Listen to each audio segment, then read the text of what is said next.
జగన్ విడుదల చేసినటువంటి ఒక మేనిఫెస్టో అది నవరాత్రాలు నవ రాయుల్లాగా మారితే జస్ట్ ఇప్పుడే సంచలనమైనటువంటి ఒక రజిత పథకాలు మాత్రం ఉమ్మడి కూటమికి సభ్యులకు సంబంధించి బాబు గారు, పవన్ కళ్యాణ్ అండ్ అదేవిధంగా బీజేపీకి సంబంధించిన కూటమి సంబంధించినటువంటి మేనిఫెస్టో రిలీజ్ అయింది. అయితే ఈ మేనిఫెస్టోని రజిత పథకాలను కూడా అనొచ్చు.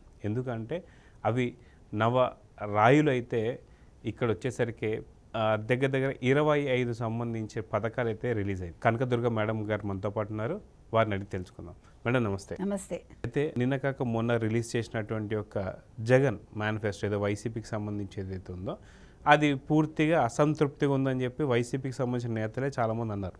అది కాక కొత్త పథకాలు అంటూ ఏవీ లేవు, అవే నవరత్నాలు అని చెప్పేసి అన్నారు. కానీ ఆ నవరత్నాల్లో కనీసం ఒక రత్నం కూడా సరైనది లేదు, సరైన హామీలు కూడా పూర్తి వాళ్ళు 99% అంటున్నారు. కానీ ఎక్కడ కూడా పూర్తి కాలని సంగతి మొత్తం ఏపీలో ఉన్న ప్రతి ఒక్కరికి కూడా తెలుసు. అయితే ఇప్పుడు కూటమికి సంబంధించిన మేనిఫెస్టో వచ్చింది కాబట్టి ఆ మేనిఫెస్టో ఏంటి, ఎలా ఉంది, దాని గురించి ఒకసారి మీరు పూర్తి మేనిఫెస్టోలో ఉన్నటువంటి ఒక పథకాలు ఒకసారి చెప్పండి. ఇప్పుడు తెలుగుదేశం మనకు తెలుసు, జనసేన, భారతీయ జనతా పార్టీ 3 కలిపి వాళ్ళ మేనిఫెస్టో విడుదల చేసేయండి.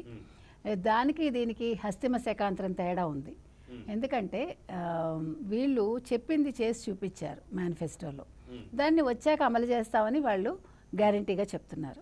అవి ఏమిటి అని ఒకసారి చూద్దాం. ఇప్పుడు రజతం అని ఎందుకన్నామంటే 25 ఉన్నాయి కాబట్టి రజత పథకాలు అన్నాం మనం. సో అవేంటో ఇప్పుడు ఒకసారి చదువుతాను, తర్వాత దాని మీద మనం డిస్కస్ చేద్దాం. ముందుగా ఇప్పుడు కూటమి మేనిఫెస్టో 1 మెగా డిఎస్సిపై తొలి సంతకం, ఇది వారు చెప్పిందే, 3 ఒప్పుకున్నారు దానికి. 2 వృద్ధాప్య పెన్షన్ 4000, 3 దివ్యాంగుల పెన్షన్ 6000, 4 18 ఏళ్ళు నిండిన ప్రతి మహిళకు 1500 రూపాయలు, ఇది కూడా చాలా బాగుందండి. 5 ఆర్టీసీ బస్సులో మహిళలకు ఉచితం. తర్వాత యువతకు 20 లక్షల ఉద్యోగాలు. తర్వాత 3000 నిరుద్యోగ భృతి.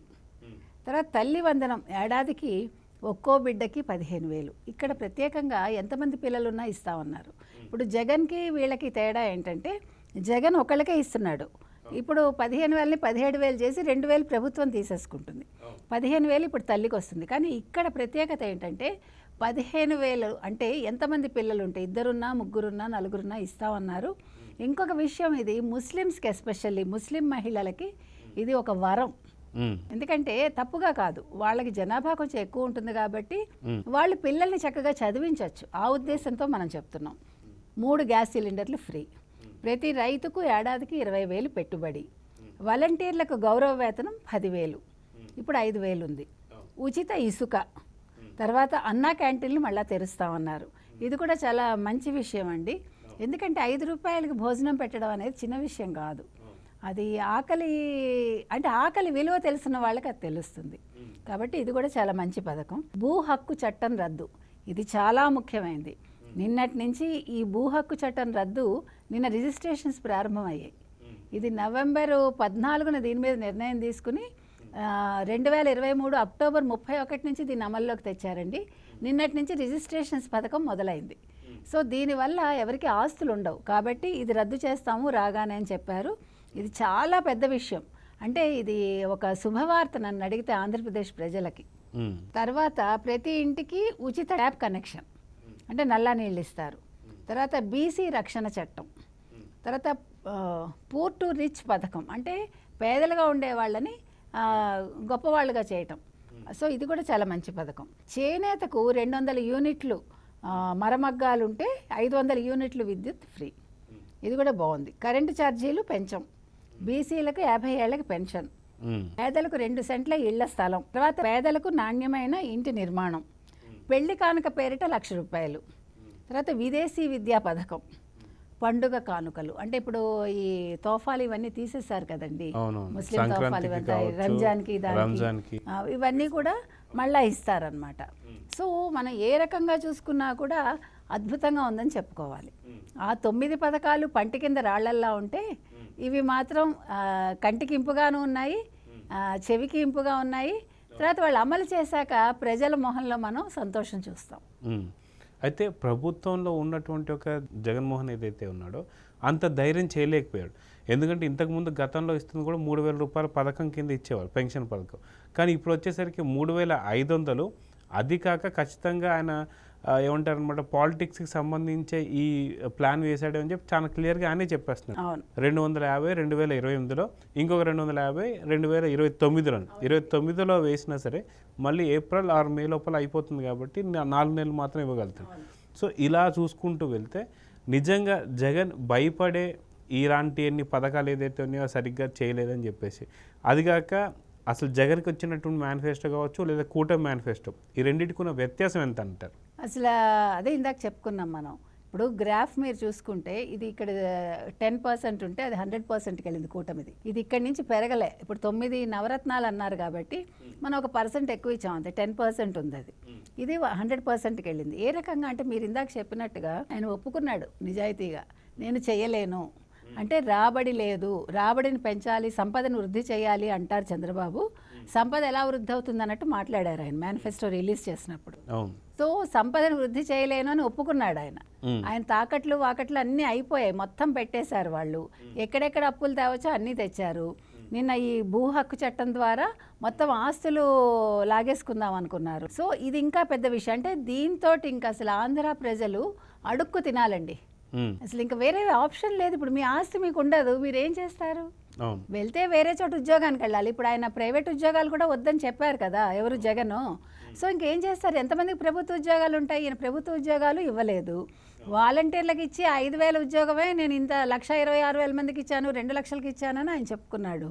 సో ఏ రకంగా చూసుకున్నా కూడా జగన్ విఫలమయ్యారండి. ఆయన సంపద వృద్ధి చేయలేరు. ఈయన ఏం చెప్తున్నారు చంద్రబాబు నాయుడు గారు, మేము సంపదను వృద్ధి చేసి మీకు పథకాలు ఇస్తాము అంటే మేము అప్పులు చేయకుండా ఆస్తి పెంచి మీకు పథకాలు ఇస్తాము అని చెప్పారు. తర్వాత మీరు ఇప్పుడు చెప్పినట్టుగా 3,000 నుంచి 3,500 చేశాడు ఆయన. యాక్చువల్గా ఈ 4,000 సూపర్ 6లో ఆల్రెడీ వీళ్ళు ప్రకటించారు. ఇప్పుడు ఈ 25 ఇంట్లో సూపర్ 6 ఆల్రెడీ అందరికీ తెలుసు. ఆయనకి తెలుసున్నా కూడా 4,000 కాదు కదా, 4,500 చేయలేదు ఆయన. అక్కడే ఆయన ఫెయిల్ అయ్యాడు. ఫస్ట్ ఇప్పుడు తెలివైన వాడైతే ఏం చేస్తాడు, ఎలాగోకలా తెస్తాను అనుకుని 4,500 చేస్తుంటే జనాలు నమ్మేవాళ్ళు. నేను ఇంతకంటా చెయ్యలేను, నా నిజాయితీ ఇది, నీ నిజాయితీ ఎవరికి కావాలి? ఇక్కడ నిజాయితీ కాదు, ప్రజలు బతకాలి, నువ్వు ఇచ్చేది సక్రమంగా చెయ్యాలి. ఇక్కడ చేయలేకపోయాడు ఆయన. సో ఖచ్చితంగా ఆయన ఓటమి ఆయన ఒప్పుకున్నాడు ఆ రోజు.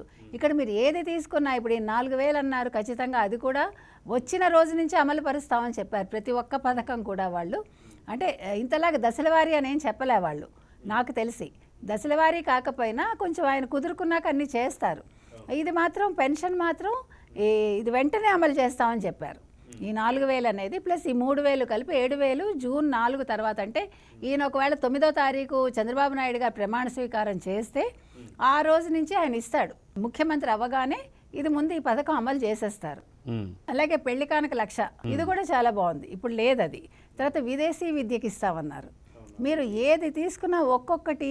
తర్వాత ఇంకొకటి గొప్ప విషయం ఏం చెప్పారంటే, మీరు ఇందాక చూస్తుంటే వాళ్ళ మేనిఫెస్టో రిలీజ్ ప్రత్యేకత ఏంటి అంటే, ఒక్కొక్క వృత్తికి ఇప్పుడు వృత్తులన్నీ ఏవైతే ఉన్నాయో కమ్మరం, కుమ్మరం, తర్వాత విశ్వబ్రాహ్మణులు, అలా గొర్రెలు పెంచే వాళ్ళకి, తర్వాత చేనేతకి, ఒక్కొక్కళ్ళకి వాళ్ళ వృత్తికి తగినట్టుగా వాళ్ళకి అన్నీ మేము ఇది ఉచితంగా చేస్తాము, ఇంత డబ్బు ఇస్తాం మీకు, అలాగ వృత్తుల వారీగా ఒక్కొక్క వృత్తిని తీసుకుని వాళ్ళకి పథకాలు అనేవి వీళ్ళు ఇంప్లిమెంట్ చేస్తామని చెప్పారు. ఇది చాలా పెద్ద విషయం. ఇప్పుడు ఒక చేనేత వాళ్ళకి 200 నుంచి 500 వరకు వాళ్ళకి ఫ్రీ కరెంట్ అన్నారు. తర్వాత మీరు గొర్రెల పెంపకానికి కావాల్సిన అంటే అధునాతన పద్ధతిలో దానికి తగినట్టు మేము హెల్ప్ చేస్తాం మీకు.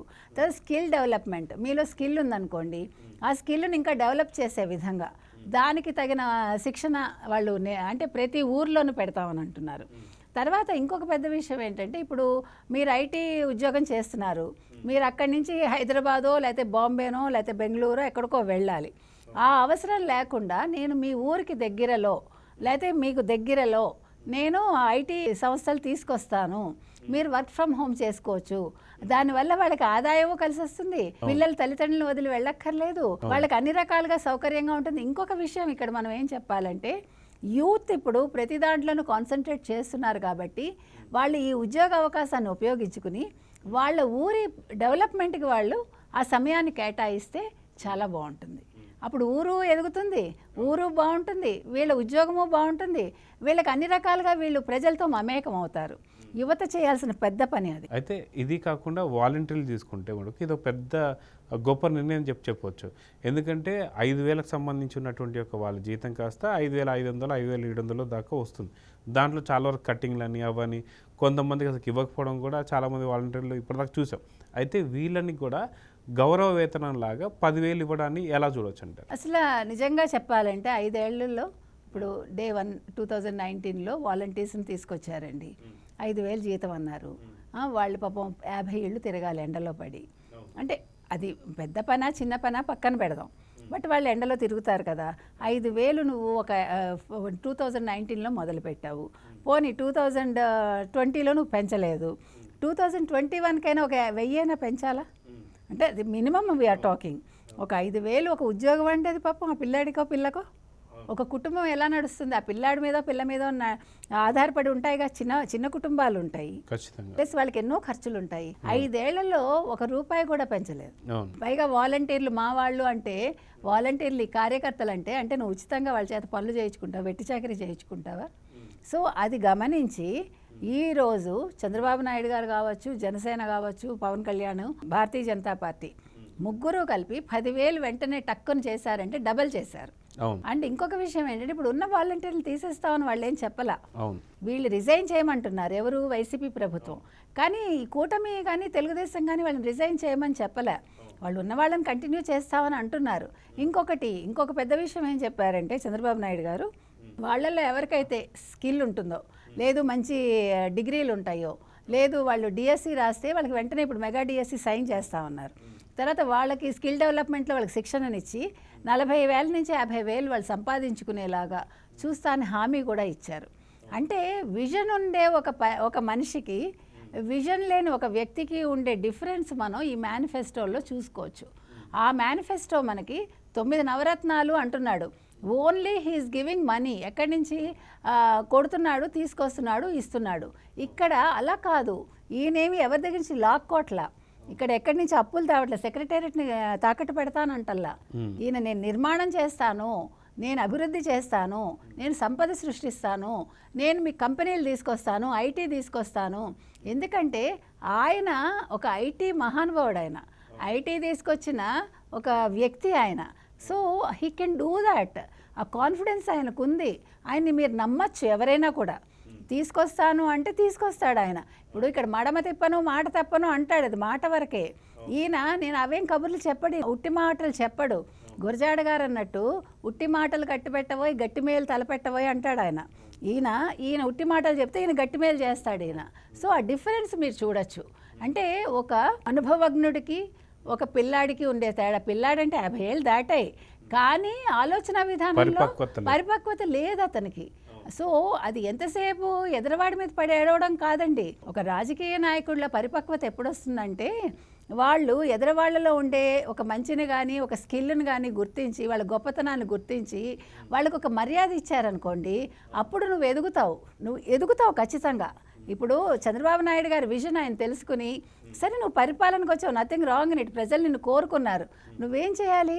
నీ ప్రతిపక్ష నాయకుడికి నువ్వు సరైన ఒక గౌరవం ఇవ్వాలి. ఇప్పుడు నీ తల్లికి ఎట్లా గౌరవిస్తావు నువ్వు, అట్లా ప్రతిపక్ష నాయకుడికి ఇవ్వాలి. ఎందుకంటే ఆయన 14 ఏళ్ళు సీఎంగా చేశారు, 40 ఏళ్ళు అతను రాజకీయాల్లో ఉన్నారు. తలపండిన నేత అంటాం మనం. తలపండడం అంటే తలపు పండడం, తలపంటే మేధ. ఆ మేధ పండింది ఆయనకి. ఇక్కడే ఉందండి. అంటే నీ సంకుచితత్వం అది. నువ్వే సంకుచితత్వం అంటే నీకు చుట్టూ ఉండేవాళ్ళు కూడా అలాగే దొరికారు. ఇప్పుడు రాజు చెడ్డవాడైతే మంత్రి మంచిగా ఉండాలండి.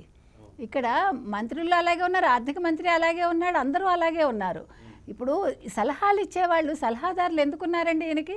ఎంతమంది ఉన్నారు? 56 ఎంతో ఉన్నారు లెక్క. ఒక్కొక్కరికి 3 లక్షలు 6 లక్షల జీతాలండి. వాళ్ళు దేనికి ఉన్నారు అంటే కాట్ల కుక్కల్లా జనాల మీద పడ్డాను, ప్రతిపక్షం మీద పడ్డానుక?